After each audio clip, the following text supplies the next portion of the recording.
Everyone, कैसे हैं आप सभी। तो सबसे पहले मैं बता दूं, आज हम बात करने वाले हैं G7 के बारे में। और G7 क्यों चर्चा में है, तो इसके लिए पूरा डिटेल्स वीडियो आपको देखना पड़ेगा।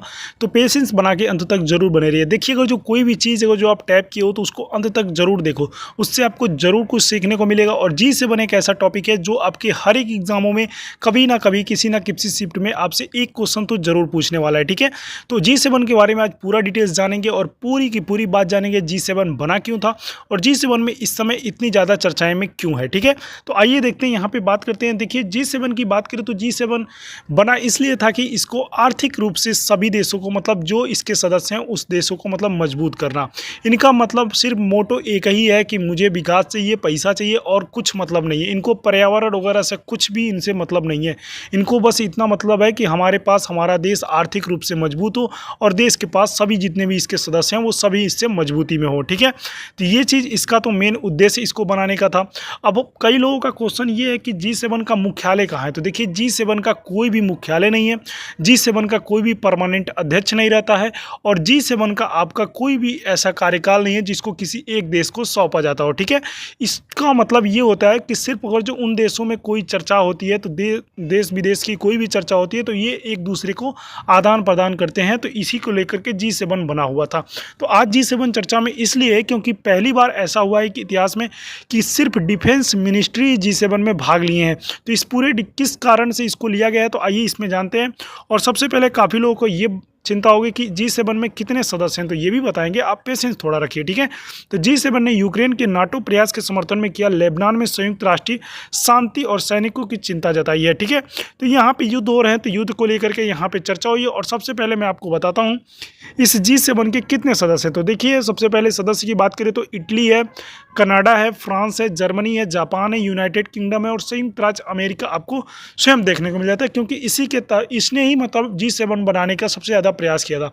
अब बात आती है G7 बना कब था। देखिए, 70 में बात चालू हुआ था, लेकिन इसकी स्थापना 1973 में की गई थी। ठीक है ना, तो अब चलते हैं यहाँ पे जो चर्चा खुल के आ रही है उसके बारे में देखेंगे यहाँ पे। ठीक है, तो G7 का मतलब होता है 7 देशों का समूह। और यहाँ पे रक्षा मंत्रियों ने नाटो सदस्यों के लिए यूक्रेन में अपरिवर्तित मार्ग समर्थन किया है और लेबनान और इजराइल के द्वारा निशाना बनाए गए संयुक्त राष्ट्र शांति सैनिकों के लिए खतरों का चिंता व्यक्त किया है। मतलब देखिए, इजराइल का कहना ये है, अमेरिका के कहने पर भी इजराइल नहीं मान रहा है कि, क्योंकि देखिए उनका साफ साफ कहना ये है कि अगर जो कोई भी आतंकी लेबनान में है तो मैं उसको पूरी तरीके से ख़त्म करके ही मानूंगा। इजराइल का ये पूरा स्टेटमेंट है भाई। और बात करते हैं यहाँ पे, अगर जो यूक्रेन और रसिया की वार क्यों नहीं रुक रहा है, तो देखिए 2014 से G7 का ना अध्यक्षता कर रहा है ना उसमें भाग ले रहा है रसिया। मतलब ऑनलाइन तरीके से ले लेता है, मतलब डिजिटली बस उनका मतलब बैठक करता है, लेकिन उसमें कुछ भी मतलब इसका न कहना न सुनना ये सब कुछ नहीं होता है।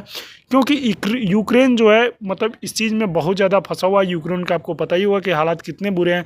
2 सालों से लगातार वहाँ पे बमबारी हो रही है और वहाँ भी मतलब यूक्रेन की तरफ से भी इसके जवाबी फायरिंग दिए जाते हैं, जिसमें रसिया बहुत ज़्यादा मतलब इन्वॉल्वेशन करता है। और रसिया भी इस पूरी चीज़ को मतलब एक तरह से युद्ध का मतलब मुख्य आधार रसिया भी माना जा रहा है। ठीक है, तो इस चीज़ को लेकर के यहाँ पे बैठक हुई है, लेकिन इसका कुछ भी मतलब निकलने वाला नहीं है, क्योंकि G7 का मतलब सिर्फ इन लोगों का आर्थिक उद्देश्य ही है और कुछ नहीं है। ठीक है, तो बात करते हैं यहाँ पे, इसलिए इनको बात करना इसलिए पड़ रहा है क्योंकि मान लीजिए हर एक देशों से इनका भाई व्यापार है और ट्रांसपोर्ट है, हर एक चीज़ है, लेकिन ये चीज़ें हो नहीं रही है युद्ध के कारण।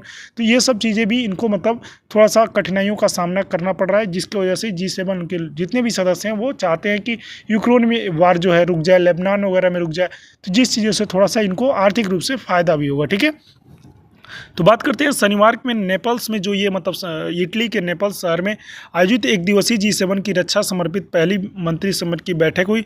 मंत्री स्तरीय की बैठक इटली ने 2024 में G7 की अध्यक्षता करेगा। और इसको आपको पता ही है, मैं जब पहले ही बता दिया था, क्योंकि ये देश अंतर्राष्ट्रीय मुद्दों से जूझ रहे हैं, और जो कि यूक्रेन रसिया की बढ़त ताइवान के आसपास चीन की सैन्य गतिविधियों को, उत्तर दक्षिण कोरिया के सीमा में बढ़ते तनाव को शामिल के लेकर के, इस चीज़ों का भी लेके इन लोगों ने सभी मिलकर के चर्चा किए हैं। ठीक है, अब हम बात करते हैं यहाँ पे जो मेन मुद्दा क्या है। इतावली रक्षा मंत्री, जो कि इटली के रक्षा मंत्री गुइडो क्रोसेटो जो है ना, इनका नाम आप याद करिएगा। इन्हीं की अध्यक्षता में ये पूरी की पूरी मतलब G7 50वां जो G7 है इसकी सम्मेलन किया जाता है। तो इनका नाम याद करिएगा, गुइडो क्रोसेटो, ये सबसे इंपॉर्टेंट नाम है। तो इटली के ये रक्षा मंत्री हैं। ठीक है, तो बात करते हैं यहाँ पे G7 में अकेले वैश्विक तनाव को नहीं नहीं कर सकता है, बल्कि इसके लिए अंतर्राष्ट्रीय समुदाय को कार्रवाई के लिए प्रोत्साहित करने की आवश्यकता है।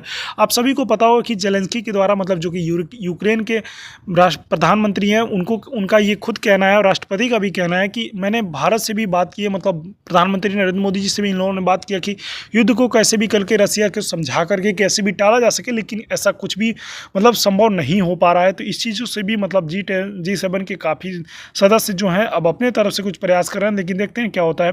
उन्होंने संवाद के सम्मेलन में कहा कि G7 एक गैलफाइट की तरह है जो कि बाकी दुनिया को डंक मारने की काम कर रहा है। तो गैड फ्लाई की तरह है जो कि बाकी दुनिया को मतलब यहाँ पे डंक मारने का काम करता है। इटली के साथ साथ G7 के सदस्य Canada, France, Germany, Japan, United kingdom, संयुक्त राज्य अमेरिका, ये सभी आपको बता ही दिया हूँ। नाटो, यूरोपीय संघ के यूक्रेनी रक्षा मंत्री रुस्तम उमरो भी वार्ता में शामिल हुए, लेकिन इसका मतलब मुख्य उद्देश्य ये था कि यूक्रेन जो कि दक्षिण कोरिया, नॉर्थ कोरिया में युद्ध हो रहे हैं, जो कि ताइवान और चाइना के बीच में युद्ध हो रहे हैं, तो मतलब होने के आसार हो रहे हैं। तो इस चीज़ों को भी बचने के लिए मतलब सभी जितने भी डिफेंस मिनिस्टर थे वो सभी बातचीत किए। देखिए क्या होता है। ये रही मतलब इसकी पूरी की पूरी डिटेल्स। आई होप आपको ये वीडियो पसंद आएगी, तो अपने दोस्तों के पास जरूर शेयर करिएगा। चैनल को सब्सक्राइब कर लीजिएगा।